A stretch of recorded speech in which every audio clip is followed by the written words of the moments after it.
सभी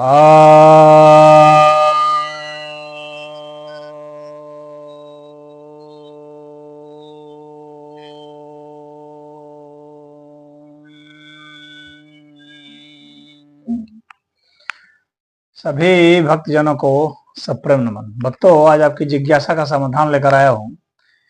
एक जिज्ञासा आई है, द्रोणाचार्य ने एकलव्य के अंगूठे को मांगकर क्या जातिवाद का परिचय नहीं दे रहे थे?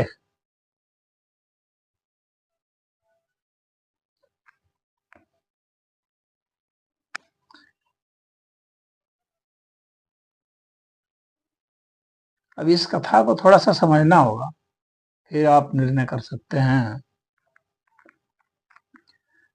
द्रोणाचार्य जो हैं वो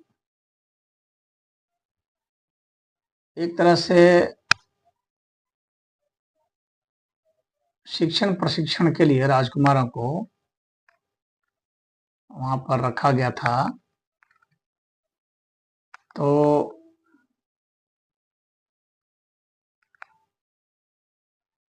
अब जो है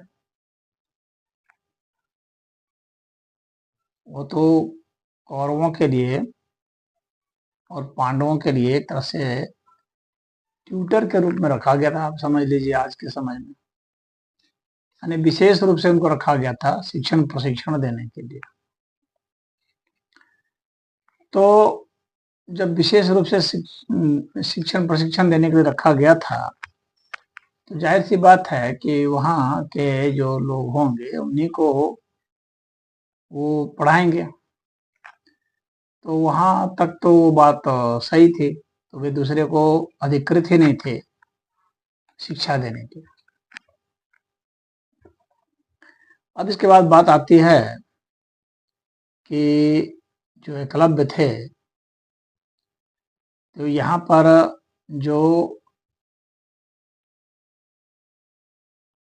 उनसे अंगूठा मांगा गया, क्योंकि एकलव्य जो है वो स्वयं स्वीकार किए कि हमें जो गुरु दक्षिण ये जो है आपको मैंने प्रतिमा आपकी प्रतिमा बना के आपको आदर्श समझ करके ये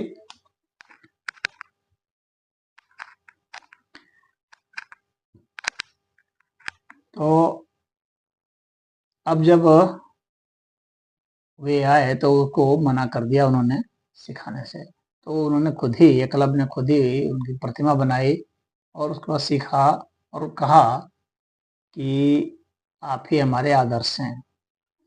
तो यहाँ पर जो द्रोणाचार्य हैं वह थोड़ा पक्षपात करते हैं अर्जुन के फेवर में, लेकिन वहां पर उनका दिमाग कभी भी वो जातिगत भावना पर नहीं था।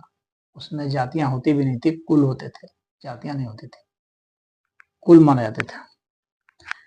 तो और वो इतने पक्षपाती थे द्रोणाचार्य अर्जुन के प्रति कि अपने लड़के अश्वत्थामा को भी वे उस विद्या को नहीं सिखाते थे जो अर्जुन को सिखा देते थे, क्योंकि उन्होंने भी प्रतिज्ञा कर रखी थी कि इसे मैं सर्वश्रेष्ठ धनुर्धर बनाऊंगा किसी भी तरह से, यानी इसको आगे बढ़ाऊंगा, इसकी प्रतिभा का निखार करूंगा और जो इसका प्रतियोगी होगा उसको किसी भी तरह से मैं डाउन करूंगा, माने दोनों तरह से आगे भी बढ़ा के किसी को और किसी को गिरा करके भी। तो ये पक्षपाती का यह होता है। तो वो अपने शिष्य के प्रति पक्षपाती थे, इसमें कोई दो मत नहीं है। परंतु जातिगत भावना यहाँ पर कुछ भी नहीं थी, जाति का तो कोई मतलब भी नहीं था। और हिरण्यधन्य जो थे उसके पुत्र थे एकलव्य। हिरण्यधन्य जो थे वे सेनापति थे और वो जो है वो भी क्षत्रिय थे, भगवान कृष्ण के ही भाई थे।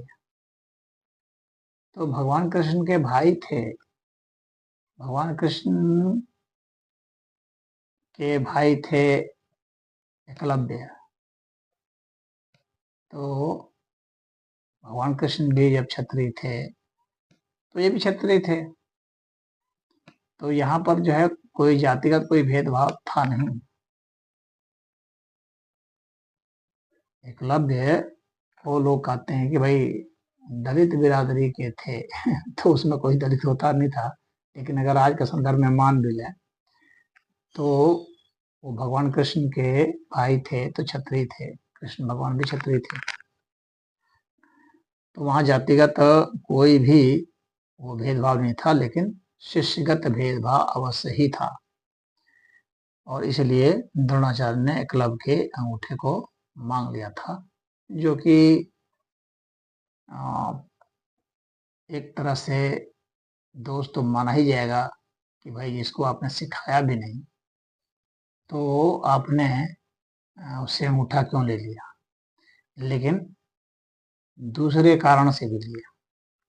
एक कारण तो यह था कि अर्जुन को धनुधर बनाना चाहते थे और उसके समक्ष कोई भी प्रतियोगी नहीं आने देना चाहते थे।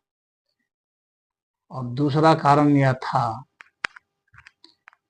कि जो ज्यादा बड़ा कारण था वह यह था कि वह जो हिरण्यधनु था वह जरासंध का, जो कि हस्तिनापुर का शत्रु नरेश था, और लगातार जो है वह जो है एक खतरा था। तो अगर ऐसे को अगर ज़्यादा बढ़ा दिया जाए तो कभी, चूंकि प्रतियोगी राजा थे, एक तरफ हस्तिनापुर भी जो था बड़ा राज्य था, एक तरफ मगध भी जो था बड़ा राज्य था, और ये चूंकि प्रतियोगी थे, कभी चढ़ाई करके हमला करके जीत सकते थे, तो ऐसे को आगे बढ़ाना किसी भी तरीके से उचित नहीं था। और वो उसको किसी भी तरह से मगध को कमजोर करना भी एक उद्देश्य था। तो चूंकि हिरण्यधनु वहाँ का था सेनापति और एकलव्य तो अंततः वहीं गया, वहीं रहा भी। अंतिम भगवान कृष्ण के हाथ से एकलव्य मारा भी जाता है युद्ध में। तो द्रोणाचार्य इस बात को समझ रहे थे कि शत्रु के हाथ को मजबूत नहीं होने दिया जाए। ये शत्रु नरेश के पक्ष का व्यक्ति है। जब सारा परिचय उससे पूछ लिया गया था तब जाकर के वो इस निष्कर्ष पर पहुंचे थे कि इसका अंगूठा लिया जाना चाहिए। लेकिन अगर नैतिकता की दृष्टि से देखा जाए, राजनीति की दृष्टि से नहीं, तो यहाँ पर द्रोणाचार्य तो निश्चित ही गलत थे।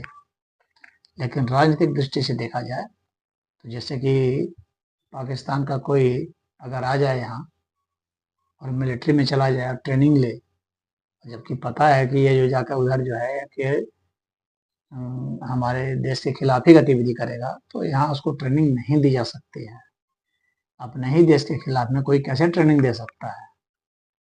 तो राजनीतिक दृष्टि से तो द्रोणाचार्य सही थे। और एक हर गुरु की एक ख्वाहिश होती है कि उसका शिष्य अच्छा जाए और आगे बढ़े, तो वो उसमें पॉजिटिव गुणों का संचार करता है। तो पॉजिटिव गुणों का संचार तो कर ही रहे थे, साथ में जो प्रतियोगी है उसको खत्म कर रहे थे। तो अगर एक गुरु के दृष्टि से भी देखा जाए, पॉलिटिकल गुरु विशेषकर वे जिसमें क्षत्रियत्व की बात है, तो वहां पर भी वे ठीक ही मालूम पड़ते हैं। सिर्फ नैतिक लिहाज से वे गलत मालूम पड़ते हैं, यानी आध्यात्मिक दृष्टि से, नैतिक दृष्टि से वे गलत हैं। लेकिन राजनीतिक दृष्टि से, क्योंकि वे क्षत्रिय थे वर्ण से, भले ब्राह्मण थे कुल से, लेकिन क्षत्रिय थे वर्ण से द्रोणाचार्य। इसलिए वे राजनीतिक दृष्टिकोण से ही सब कुछ विचार करते थे वहां पर। तो वहां पर उन्होंने जो विचार किया उसके हिसाब से उन्होंने ये काम किया। लेकिन जहां तक जातिवाद की बात है, तो जातिवाद का तो यहाँ दूर दूर तक अंश मात्र भी नहीं है। कर्ण को भी उन्होंने शिक्षा दी थी, तो जो उस समय के लिहाज से जो है वह सूत पुत्र कहलाता था कर्ण। तो वहाँ जातिवाद का कुछ नहीं था, वहाँ उस राज्य से संबंधित मतलब था। और गुरु शिष्य का आप इसे एक मोह भी कह सकते हैं निश्चित रूप से, कि अर्जुन के प्रति द्रोणाचार्य का बहुत मोह था, और मोह भी अकारण नहीं था। अर्जुन ने पूरा यह वादा किया था सिखाने के पहले कि आप जो भी कहेंगे वह आपको गुरु दक्षिणा में दी जाएगी। तो उसके प्रति जो है द्रोणाचार्य का स्नेह था, और एक अर्थ में मोह भी था। तो उसी का यह परिणाम था कि उन्होंने अंगूठा मांग लिया था। तो अब निष्कर्ष निकाला जा सकता है कि द्रोणाचार्य ने क्या किया। नैतिक रूप से तो गलत किया, लेकिन राजनीतिक रूप से सही किया। कोई भी देश दूसरे देशवासियों को, जो शत्रु देश है, उसको अच्छा प्रशिक्षण नहीं दे सकता है कि उसी के खिलाफ वो खड़ा हो जाए और उसका नाश कर दे। और न ही जो उसका अपना करीबी प्रिय है शिष्य, उसके खिलाफ हुआ जा सकता है कि उसका एक बड़ा प्रतियोगी खड़ा कर दे। तो वह भी गुरु के लिए अच्छा नहीं है कि उसका शिष्य हार जाए कहीं किसी से। तो वह चाहेगा कि उसका शत्रु पक्ष को कमजोर किया जाए, मित्र पक्ष को मजबूत किया जाए। तो इसको एक बड़े आयाम में देखने की जरूरत है। हाँ, नैतिकता के लिहाज से तो यह निश्चित ही एक गलत कदम था। राजनीतिक लिहाज से यह ठीक कदम था। द्रोणाचार्य के नजरिए से हमें उस तरीके से देखना होगा, क्योंकि हर कोई वहाँ वो एक राज्य का वह एक प्रशिक्षक थे, एक राज्य के वे शिक्षक थे, वो भी शस्त्र विद्या के शिक्षक थे। तो वो शस्त्र के हिसाब से उन्होंने जो उस विद्या के हिसाब से जो उन्होंने चयन किया था, और आगे का दूरदृष्टि रखते हुए कि आगे हमारे शिष्य के लिए और इस राज्य के लिए खतरा ना बने, ये तो उस खतरे को उन्होंने पहले ही खत्म किया।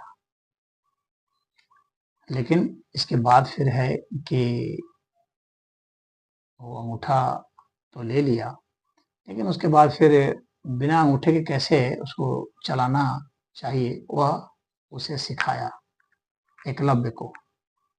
उसे बिल्कुल ही वह नहीं किया।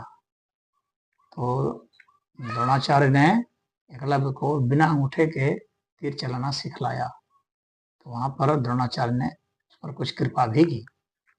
तो अब आप समझ सकते हैं कि इसमें कितनी पॉलिटिक्स थी। हरि ओम।